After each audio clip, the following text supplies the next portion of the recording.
ॐ नमो भगवते श्रीरमणाय करुणापूर्णसुदाब्धे कबलितघनविश्वरूपकिरणावल्या अरुणाचलपरमात्मन् अरुणो भवचित्तकञ्जसुविकासाय वन्दे श्रीरमणऋषे आचार्यस्य पदाब्जम् यो मे दर्शयधीशम् भान्तं ध्वान्तमतीत्यः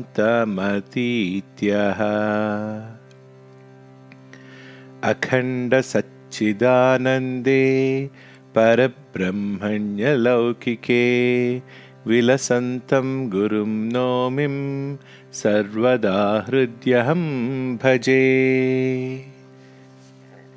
Day by Day with Bhagavan, episode number 20. 7/8/1946 afternoon.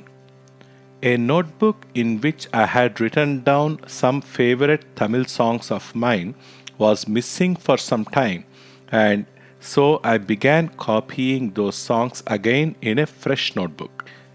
This was brought to Bhagavan's notice by TSR, and soon afterwards Mr. Somasundaram Pillai of Kadalur came and told me that my old notebook had not been lost but was with his family. In this connection, TSR told me various incidents too numerous to remember happened like this. The moment I told Bhagavan, you got your notebook. It seems Bhagavan's mother once wanted Kadukkai, Indian myrobalan, and soon afterwards somebody brought it. You ask Bhagavan about it. Thereupon I asked Bhagavan, and he said, it was not mother that wanted Kadukkai.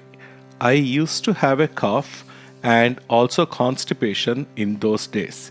I was then in Virupaksha cave. I used to munch Kadukkai now and then. One day, our stock of Kadukkai had become exhausted. In those days, overseer Seshayar used to come to me daily in the evenings after his usual official round in the town, and he used to look after our requirements. So we told him we wanted Kadukkai. He would generally attend promptly to any such want. But somehow he did not send it the next day, and so I told Palaniswamy, when you go to fetch meals from the Chatram this noon, remind the overseer about the Kadukkai. But before he went, the following incident happened. One Adimulam and his friends from a village near Chengam used to come here once a month to go round the hill. They would visit me also. They came that day, stayed with me some time, took leave and departed. After going a few paces, they came back and asked if we had any possible use for Kadukkai. We said yes, and then they brought a whole bag of them and requested us to keep it. We took about 2 measures, selecting the best, and returned the rest to them. It seems as they were coming, they found this Kadukkai all along the Chengam road, and they had gathered a whole bag. Evidently, some bags carried overnight in the bandis plying on that road were leaking, and these had spilled out. So I asked Palaniswamy to tell the overseer not to send Kadukkai from the town. When he was finishing the above narration, Mr. Kuppanna came and prostrated himself before Bhagavan. Bhagavan said, look at this. We are talking about the overseer, and here is his nephew. K is overseer's brother's son. Then TSR put in, such coincidences are too numerous. Recently, we spoke about Janaki Ammal and she arrived the following day. The other day, Krishnaswamy remarked to Bhagavan that Yogi Ramaya had not come here for about 2 years and he arrived the following day and is with us now. Bhagavan continued, Kuppuswamy's coming reminds me of another incident. One day, for something or other, I wanted dried grapes and asked those with me whether we had any in the ashramam. They had none, and we thought no more of that. That night, Kuppuswamy's father arrived from Madras and he brought with him a whisk of good, clean, dried grapes, not the sticky and dirty stuff which we generally get here. It seems he arrived in the town late in the night and wanted to buy some sweets to bring them to me. He had never before brought any such thing, but on that occasion it struck him he should buy something for me. It seems all the shops were closed, but one grocer's shop was open and he went there. He had no idea of purchasing grapes at all, but the shopkeeper volunteered the information. I have fresh, good dried grapes recently arrived. They are very good. Buy some. And he brought a whisk and took it to us. Bhagavan added, the notebook incident is even more remarkable. Nambiar came and sat in the hall as usual. As he was leaving, he came and showed the notebook to me. I asked him what the notebook was for, and he said, you asked for it, and so I have brought it. You came in my dream and asked for it, giving me full directions as to length, width, thickness, etc. And so I have made it accordingly and brought it. Madhavan was not then in the hall. When he returned, I called him and said, what have I been asking you for these 2 or 3 days? He replied, that bound notebook. Then I asked, why didn't you give it to me? He replied, somehow I forgot about it. Then I showed him the notebook brought by Nambiar and told him, you would not give it and so he has brought this. Mr. Nambiar is now in America. Mrs. Doe has written about Nambiar and Bose. She likes Nambiar very much and says he is a quiet man, unlike Bose, who is talkative. Such happenings were very common in the case of Ayyaswamy, who was with me. The moment I thought of anything, the same thought would occur to him and he would do what I wanted. I used to ask him, why did you do this? And he would reply, I don't know. Somehow the thought came to me and so I did it. TSR said, how is it?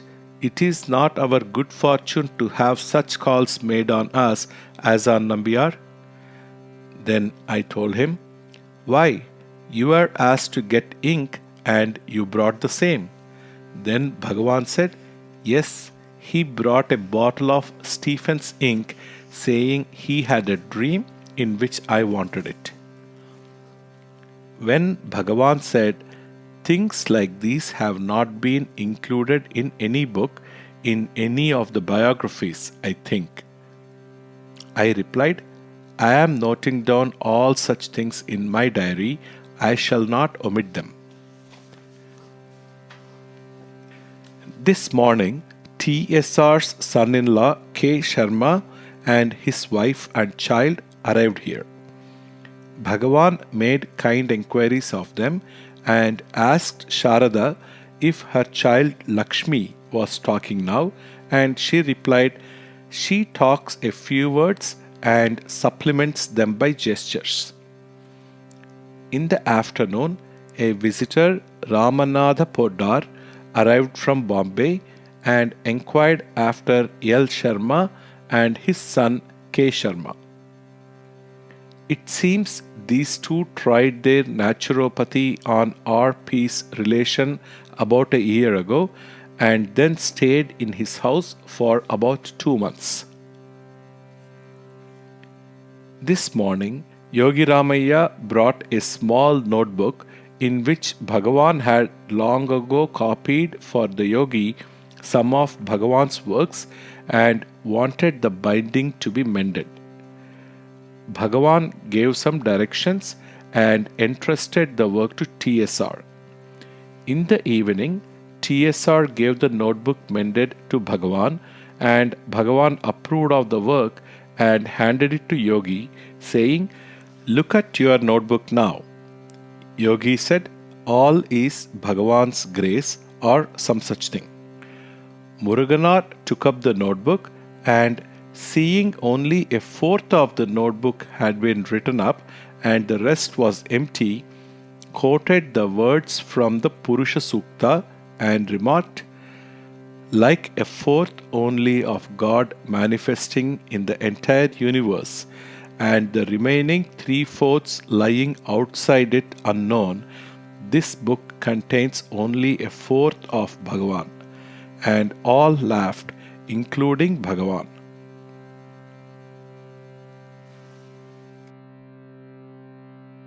Eight 846. Mr. Vishwanath said, "Shroff is asking me to find out from Bhagavan why it is that, in spite of his being sincerely keen on being near Bhagavan, he did not get posted to Madras or any place near Tiruvannamalai, but was sent to Bombay." Bhagavan replied, "What can we say? Things happen in a way we don't understand. Those whom one never expects suddenly come here. Some who are here are suddenly and unexpectedly made to go away from here. What can we say about it?" About 10 a.m., Mrs. Desai read out before Bhagavan her Gujarati verse translation of Jagadish Shastri's Abhayashtakam, an English translation of which was recently made by Mr. V. Iyer for inclusion in the Golden Jubilee Souvenir volume. Bhagavan received today the first copy of New Times. It seems when Mr. Thirumal Rao was here recently, he took from Mr. Friedman a small article on Bhagavan for inclusion in the first issue of his paper. For the benefit of all, I read out the article in the hall. Bhagavan said, "Show it to Mr. Friedman." Afternoon. Yogi Ramaya gave his notebook to Bhagavan and said, pointing to Muruganar, "People like him would write verses on occasions like the forthcoming Jubilee. But people like me can do no such thing. Instead, I want Bhagavan to write something in my notebook." Thereupon, Bhagavan wrote on the back of the front page in the notebook, which he found blank, the Telugu version of the Tamil song which Bhagavan had composed when the late Somasundara Swami requested Bhagavan to write an eluthu in his notebook. The Sanskrit word for eluthu being both a character in the alphabet and an imperishable thing. Bhagavan wrote punningly, "Here in this book I write for you to read an akshara, but who can write the akshara for ever shining in the heart?" 9/8/46. In the morning tapal was a letter from Mr. V. P. Shastri. It was full of devotion to Bhagavan and said how Bhagavan and his teachings were unique. Afternoon. About 3:30 p.m., Bhagavan was reading a letter going to the post. After returning it to Mauni, he said, "One says my subtle body is 3 miles long, 3 miles," and laughed. It seems Mr. GVS of Nellore came across a Swami, Narasimham, I think by name, who said this. He also said Aurobindo's subtle body was 3 furlongs long. Nagamma reported this. Bhagavan laughed and said, "How long is his own subtle body?" Bhagavan read out from a Tamil journal a passage which said, "It is false philosophy which regards the world as false or full of misery. If you learn to use the intelligence and the power which is latent within you, you can live happily in this world." After reading this out, Bhagavan said, "These people belong to the school which believes in Shakti and Siddhis." He also added, "But I suppose they too will have to die." This morning we had gruel and groundnuts for breakfast. Bhagavan told us this sort of gruel used to be given to him by the famous Kirai party in those days, and so they thought they would try and prepare the same here today. It is made of milk and rice with fenugreek, a little garlic, a little dried ginger, a little salt and sugar. Bhagavan said that the gruel had not come out quite well and that a little more salt and sugar should have been added. In the evening, after Parayana, Vishwanath read out some songs from Uma Sahasram and also some other Sanskrit songs of Nayana on the goddess, apparently because this is Varalakshmi Vrata day.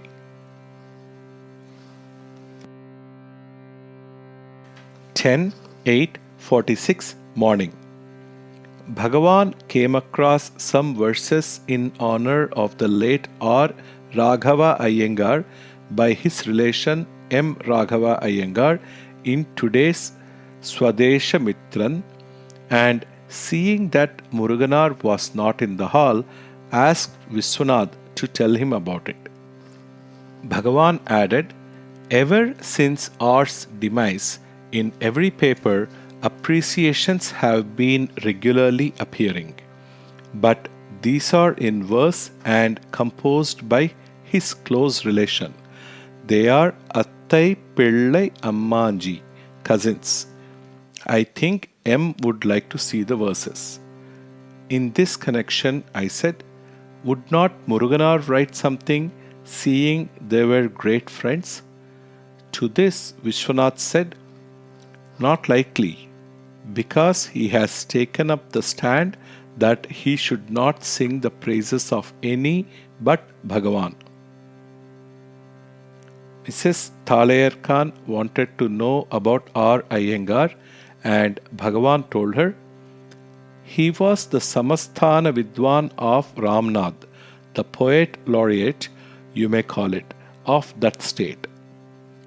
Then we fell to talking about the small patronage poets as a class have had in our country, and remarked that things were getting better with such events in our days as the poet Ramalingam of Namakkal being presented with a purse of 10,000 rupees.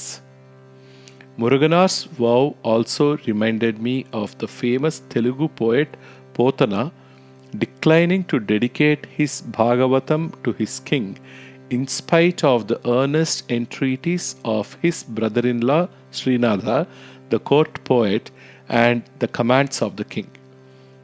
This story was then related to Mrs. Thalayar Khan by Mr. G.V. Subbarao. The post brought a letter from Chinnaswamy. Bhagavan said, on perusing it, "It seems they have gone to Madras and will meet the Raja of Ramnath there. They seem to have effected a little alteration in the Madura house, renovating the 2 rooms in front, making the whole thing one hall, and having the street entrance in the middle of the house instead of on one side as before. Bhagavan asked the note to be shown to Mrs. T as it contained the information that some contribution made by her had been utilized for this purpose, though originally it was thought the sum could be spent on the forthcoming jubilee. The letter was accordingly shown to her by Vishwanath. Afternoon.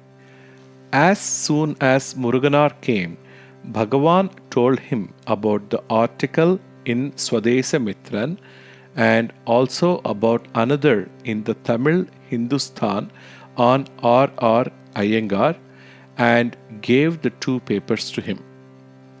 He also added, the latter article concludes by saying that R.R. and the late Right Honorable V.S.S. Shastri were great friends, and except for the fact they employed different languages, they were equally great speakers. Bhagavan gave Nagamma some instruction as to where and how she might begin the portion in the life of Jnaneshwar which she is translating into Telugu. The portion where Jnaneshwar goes to the forest, argues with his father, and brings him back to the city and family. In this connection, Bhagavan wanted to see where and how we began when we translated the above portion for Manu Subedar's benefit, and so I took out Manu Subedar's 1945 edition of Gita Explained, Jnaneshwari, in which the above translation is given as an appendix. Bhagavan perused it and said, we shall begin the Telugu translation in some such way. After evening Parayana, Desai began reading some verses in Sanskrit and translating them into English. After a few minutes, I asked Bhagavan what it was all about, and then he said, just now they have found that there is some space available in the Jubilee volume and think that the same could be filled up by a few verses which are really stotras from the Sanskrit biography written by Vishwanatha Sastri. So Desai is translating them. Vishwanath is probably already translating them into Tamil or English without telling these people. Then Bhagavan told Desai, you had better write your translation in English. We shall all go through it then and see. 11/8/46. This morning, the young man Natarajan of Tanjore arrived. He brought from Janaki Ammal a walking stick with a silver knob and a pair of wooden slippers with silver gilt for Bhagavan. Bhagavan said, I shall touch them and give them back. Let her have them in her puja. So saying, he inspected them and gave them back to the attendant. Later, I asked N and found out that the allusion in the 7th stanza of his Vetkai is to the following incident. It seems one morning during his last visit, he came into the dining hall late for his lunch, and that all except Bhagavan had risen. It seems then Bhagavan also rose and came and stood by N's side, and when he tried to get up, Bhagavan told him, Vanda Velai Par, attend to the business for which you have come, and walked on. N now read out before Bhagavan his poem Kuyilodu Kooral, which he had not read out on his previous visit. Afternoon. Bhagavan looked into the Tamil Bhakta Vijayam and told Nagamma, "You may begin by saying that when the Brahmins complained to the king against Jnaneshwar's grandfather that he was spoiling the Brahmin caste, etc., Jnaneshwar went to the king and argued with him so ably on behalf of his grandfather that the king was greatly struck by the boy's genius and wanted to see what sort of man was the father who gave birth to such a child, and sent Jnaneshwar with his own retinue to go to the forest and fetch his father. Bhagavan also asked me to show Mr. D.S. Shastri, Nagamma's brother, who arrived this morning, the appendix to Manu Subedar's Gita, Jnaneshwari. Later, the talk turned to the proposed journal for our ashramam, on which Mr. D.S. Shastri has been very keen. D.S. Shastri said that the Calcutta gentleman, who was equally keen, met him at Madras and talked to him about it. DSS said, "But it won't do to edit it from Calcutta. There must be someone here who would show everything to Bhagavan and get his approval before it is sent to the press." I suggested Dr. Anantanarayana Rao's name, as I felt unequal for any such responsible work. Bhagavan said, "Even today we received a letter from somebody who asks if there is not some journal, some organ of the ashramam." Later, on a visitor's request, Bhagavan said, "Concentrating one's thoughts solely on the self will lead to happiness or bliss. Drawing in the thoughts, restraining them, and preventing them from going outwards is called Vairagya. Fixing them in the self is sadhana or abhyasa. Concentrating on the heart is the same as concentrating on the self. The heart is another name for the self." This afternoon, I was reading the current Vedanta Kesari, which begins with some conversations of Latu Maharaj, Adbhutananda. Then I told Bhagavan that Adbhutananda was Latu, who was wholly illiterate. That such a man was later able to hold such conversations as are recorded in this article was regarded a miracle, and so Latu was named Adbhutananda. Bhagavan said, "Is it so?" 12:8:46. This morning, Bhagavan was perusing a letter from Madhavi Amma, K. Nambiyar's sister, and told us, she says, "If I were a man, would I allow anybody else to massage Bhagavan's legs?" She says this in connection with Madhavan and his death. She massaged my legs once. She gave heart fomentation. She is expert at that. The cloth would hardly touch my limbs. She would apply just the hot vapor alone to the legs. Natarajan read out today his Vedkai, consisting of 10 songs. I had asked him to read this yesterday, but he read first his Kuilodu Kural, and in the singing so lost himself that he forgot all about my request. So he read out Vedkai today. He also read out another song composed by him today, in which he has embodied Janaki Ammal's request sent through him to Bhagavan. He told Bhagavan, "I have already shown it to Muruganar." Bhagavan perused it and made one small correction. In the evening, Desai and Vishwanath read out their English translation of the 8 or 9 verses of Stotra extracted from V. Shastri's Sanskrit Life of Bhagavan. 13.8.46. In the afternoon, Mr. T. K. Doraiswamy Iyer told Bhagavan of Professor Swaminathan and others in Madras, suggesting that on the Jubilee Day we might have here some music performance and speeches in different languages from eminent persons. Bhagavan did not seem to be much in favor of it. He said, "What is this? Sending for such people from such long distance?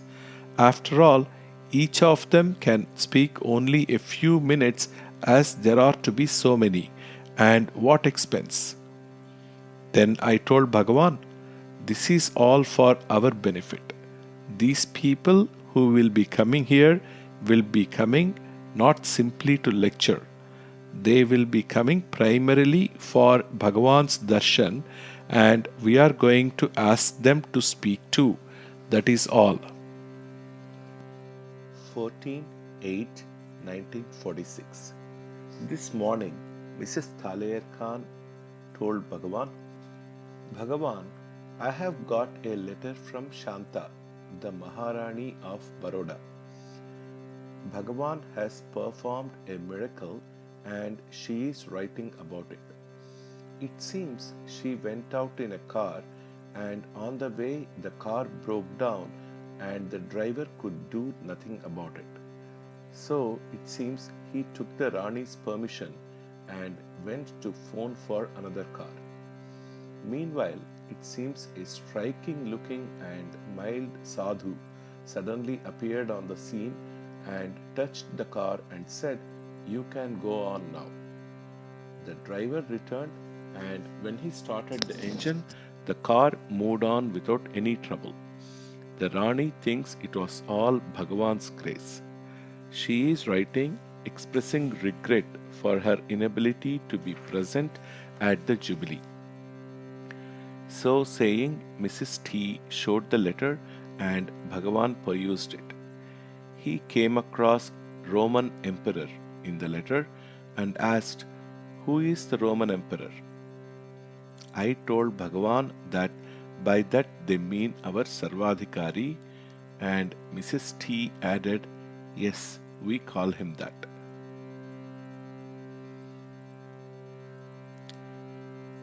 Soon afterwards, as directed by Bhagavan, I read out a long letter from a devotee of Calcutta who was here 2 or 3 years ago for 5 or 6 days, it seems.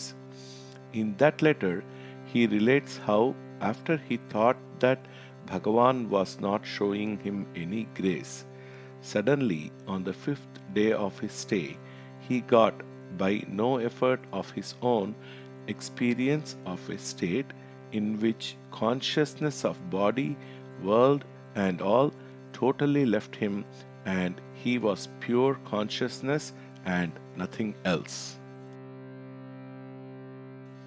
Afternoon. The Sarvadhikari, Mr. T.K.D. and Ranganatha Iyer have all fixed up a program for the speeches and the music performance on 1/9/46, and they sent me to Bhagavan with it for getting his approval for the same. He declined to give any opinion and said, "Let them fix it up as they like. Don't ask me anything about it." When I pleaded for his approval, he remarked, "Why should they consult me about this now? Did they consult me before deciding to have these speeches and music that they should consult me now about the time?" Thereupon I said, "True, at Madras, on the suggestion of Mr. Swaminathan and others, they had decided on having all these things.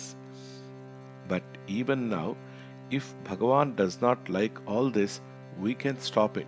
What is there? Thereupon he relented and said, You may tell them I have no objection, but I must be left off at my usual hours. I at once replied, Of course, that will be done. And we so ordered the program that Bhagavan could rise at 4:45 p.m. as usual after all the speeches and could come back about 5 p.m. to start the music by Musiri. In the evening, Muruganar brought a few verses composed by him at our request for the Golden Jubilee. Bhagavan at once went through them and made one or two corrections and kept them aside, saying, Tomorrow we shall do the rest, deciding what heading we shall give them.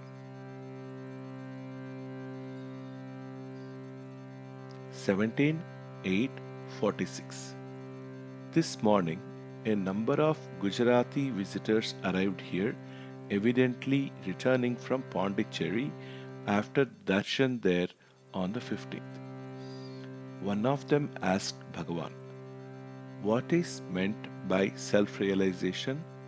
Materialists say there is no such thing as God or self. Bhagavan said, Never mind what the materialists or others say, and don't bother about self or God. Do you exist or not? What is your idea of yourself? What do you mean by I? The visitor said he did not understand by I his body, but something within his body. Thereupon, Bhagavan continued, You concede I is not the body, but something within it. See then from whence the I arises within the body. See whether it arises and disappears or is always present. You will admit there is an I which emerges as soon as you wake up, sees the body, the world, and all else, and ceases to exist when you sleep, and that there is another I which exists apart from the body, independently of it, and which alone is with you when the body and the world do not exist for you, as for instance in sleep.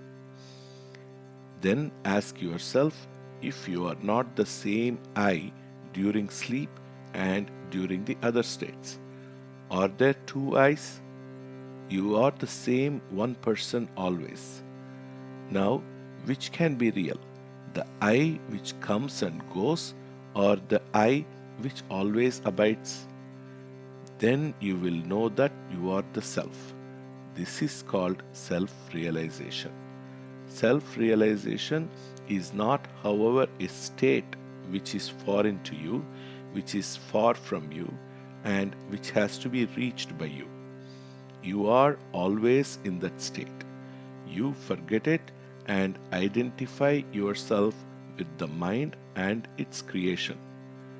To cease to identify yourself with the mind is all that is required. We have so long identified ourselves with the not self that we find it difficult to regard ourselves as the self. Giving up this identification with the not self is all that is meant by self realization. How to realize, that is, make real the self? We have realized, that is, regarded as real, what is unreal, the not self. To give up such false realization is self realization.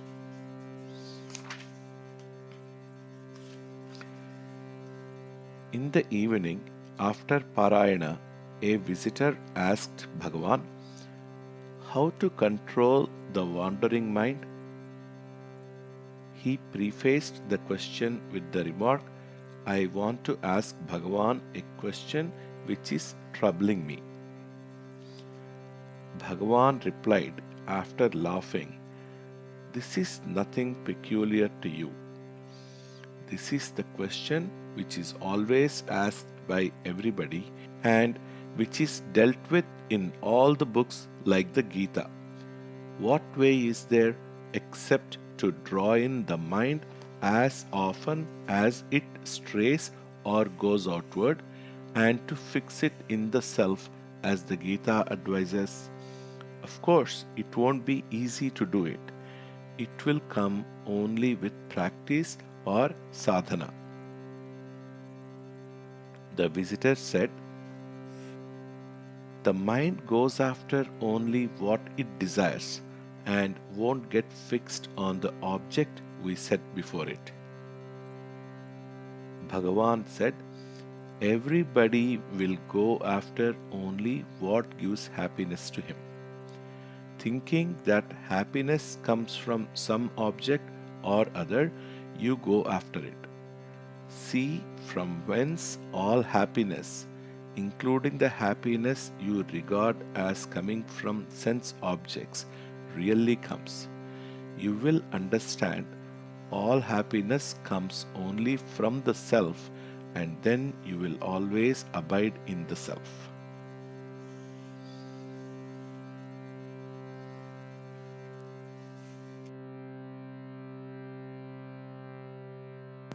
Om Namo Bhagavate Sri Ramanaya. Sarvam Sri Ramanarpanamastu. Om Shanti Shanti Shanti.